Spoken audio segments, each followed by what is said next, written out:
Chamado microempreendedor individual, o MEI é um modelo empresarial simplificado criado para facilitar a formalização de pessoas que trabalham de maneira autônoma. Certamente você já ouviu falar sobre o MEI, né? Existem mais de 15 milhões de MEIs no nosso país. É hora de saber o que é o seu direito.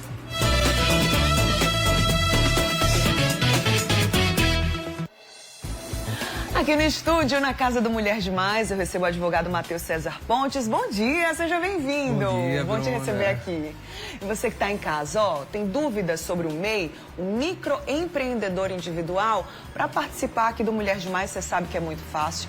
Basta entrar em contato aí comigo, mandar sua mensagem, sua dúvida, sua pergunta para o nosso WhatsApp. Tá aí na tela, é o 991050400 e tá aqui, também sempre comigo em tempo real. A gente vai acompanhando as questões, tá? Mas já para facilitar a vida de quem está em casa, a gente separou, doutor, algumas telinhas com as dúvidas mais frequentes sobre esse assunto. Vamos soltar a primeira? Solta aí pra gente, por favor. São duas perguntas muito comuns, né? Primeiro, quem pode ser MEI e quais são os critérios, doutor? Bom dia, Bruna. Bom dia ao nosso telespectador de toda a Paraíba. Primeiro, é importante que se diga que o MEI é um modelo simplificado de exercer a atividade empresarial. E simplificado por quê, Bruna? Primeiro, porque a gente pode destacar que a abertura do MEI ela é mais simples do que de uma empresa normal. Hoje, o interessado ele consegue, através do portal do empreendedor, ele mesmo abrir o seu MEI, o microempreendedor individual, e lá ele vai ter acesso ao seu CNPJ e a inscrição na junta comercial. Por outro lado, é preciso estar atento aos critérios para ser MEI. E esses critérios a gente pode pontuar. Um primeiro deles é que existe um limite de faturamento, que hoje o limite anual é de R$81 mil, o que por mês dá algo em torno de 6.750. Além disso, o MEI ele só pode ter um colaborador e precisa estar atento que a remuneração, o salário desse colaborador precisa estar de acordo ou com o piso da categoria ou com o salário mínimo nacional. E uma terceira também condição é que ele não exerça outra atividade, então ele não pode ser sócio de outra empresa, ele não pode ser administrador de outro negócio, e aí sim ele vai poder usufruir dos benefícios de ser MEI, que dentre outros, além da própria simplicidade, como eu estou colocando, existe também o baixo custo, né? O MEI ele vai pagar mensalmente um boleto. Esse boleto ele vai estar na casa dos seus R$70, de 67 a R$72, o que para a maior parte do empresariado, né, dos empreendedores do nosso país, significa uma redução muito grande nas despesas, né? Com certeza. Já vimos aí, então, um panorama geral. Você já está conseguindo entender as vantagens, né? Vamos soltar mais uma telinha, por favor? O MEI pode realizar qualquer atividade ou exercer qualquer profissão também, doutor? Bruna, essa é uma pergunta que também merece muita atenção. Porque o que nós vemos na prática, às vezes, é algumas pessoas que querem usufruir dos benefícios do MEI, mas que não têm o devido cuidado de observar as listas de atividades, a lista de atividades que a Receita Federal disponibiliza para encaixar bem a atividade econômica propriamente dita. A primeira ressalva que eu já faço é que profissionais, os chamados profissionais liberais, como eu, advogado, médicos, arquitetos, engenheiros, eles não podem ter o MEI, eles têm um regime próprio para isso. Mas, por outro lado, o que eu remeto ao nosso telespectador é que existe uma lista, essa lista é pública, de diversas atividades, a exemplo do pedicure, da manicure, de atividades que fazem parte do dia a dia, né, serviços de beleza, de estética, e que, fazendo essa leitura, é uma lista, a nossa CIT é uma lista fácil de compreender. Então, o primeiro passo para saber se a sua atividade ela está ou não enquadrada dentro dessa possibilidade é realmente uma consulta à lista disponibilizada pela Receita Federal. Certinho. Mais uma dúvida frequente, vamos soltar aí na tela. Quais são os documentos que são exigidos para a legalização do MEI? Quando você vai lá procurar o site para fazer seu cadastro, quais são esses documentos exigidos? Veja só, isso é muito interessante para o empreendedor porque é um procedimento muito indutivo, né? Então, o primeiro passo para se ter um MEI, né, é ter o gov.br, né? Aquela conta em que é possível acessar o meu INSS, hoje em dia a carteira de trabalho, a carteira de motorista, o próprio documento do carro. Então, ter o gov.br já é fundamental, porque hoje isso já centraliza boa parte das informações públicas registradas, né, diante do poder público.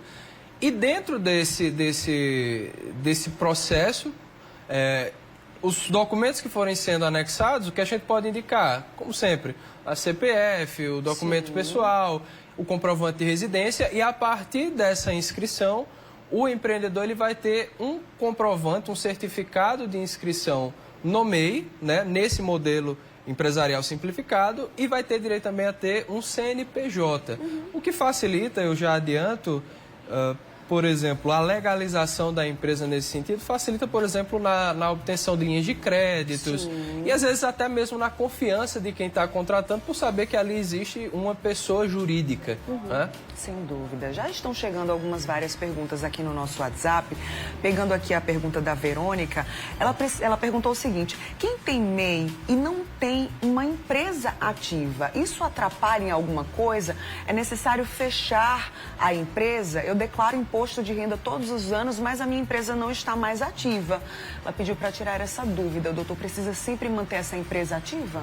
Perfeito. Vamos lá. A gente precisa já fazer uma distinção ao seguinte. Aquilo que é relativo a essa antiga empresa precisa estar resolvido, porque, como eu falei logo no princípio, para ser MEI, eu não posso ser sócio em outro negócio ou administrador. Isso não significa que, por exemplo, eu não possa ter uma atividade como profissional liberal na minha pessoa física e tenha um MEI. Certo. Mas eu não posso ser sócio de outro negócio. No momento que eu for sócio, eu não posso me cadastrar, me inscrever como MEI e ter os benefícios como MEI. Então, a resposta ao questionamento é, de fato, é preciso resolver primeiro a situação desta empresa que está nessa situação. Uma vez que esteja resolvida, não haverá nenhum problema em ter o MEI. Mas também digo um outro ponto, a segunda parte da pergunta dela. É preciso estar atento àquilo que é do MEI, ou seja, da pessoa jurídica MEI, da atividade MEI e daquilo que é da pessoa física. Certo. Então, por exemplo, o MEI tem a obrigação da declaração dos seus rendimentos, assim como a pessoa física também o tem. Então, é preciso ter essa atenção, tanto que faço também o alerta, Bruna. Embora o MEI seja mais simples, sempre é recomendado que exista um apoio contábil, um apoio de um jurídico e mesmo naqueles casos o apoio do Sebrae, eles conseguem chegar junto em algumas situações para que exista sempre a regularidade, porque no momento que o leão ele resolver encontrar alguma irregularidade, que você não podia estar usufruindo daquilo, as consequências elas vêm. Aí vira um problema, né? Você falou que não pode uma pessoa ter MEI e ser sócio de um outro negócio.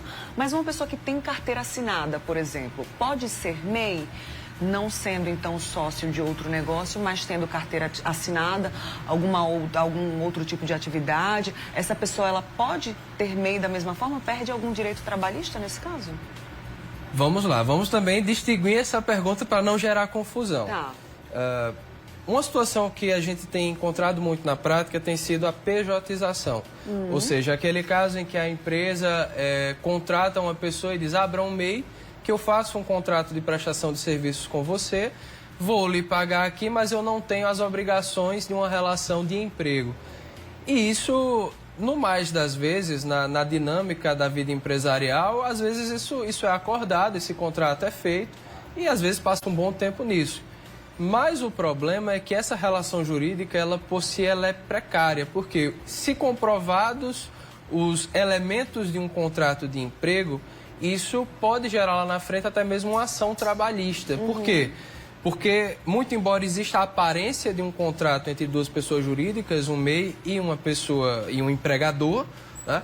Mas existe de fato uma relação de emprego submissa à CLT. Então, esse é um primeiro cuidado que eu trago. Segundo, é possível ter carteira assinada e abrir um MEI?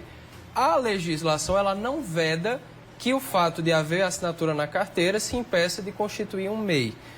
a princípio não há nenhum problema. Certo. Agora, o ponto que mais uma vez eu destaco é que precisa também ter uma organização para se separar aquilo que é do MEI Sim. e aquilo que é da carteira assinada, até porque o MEI ele vai ter obrigações de prestar declarações anualmente, vai ter a obrigação de estar fazendo o recolhimento das contribuições na modalidade do MEI.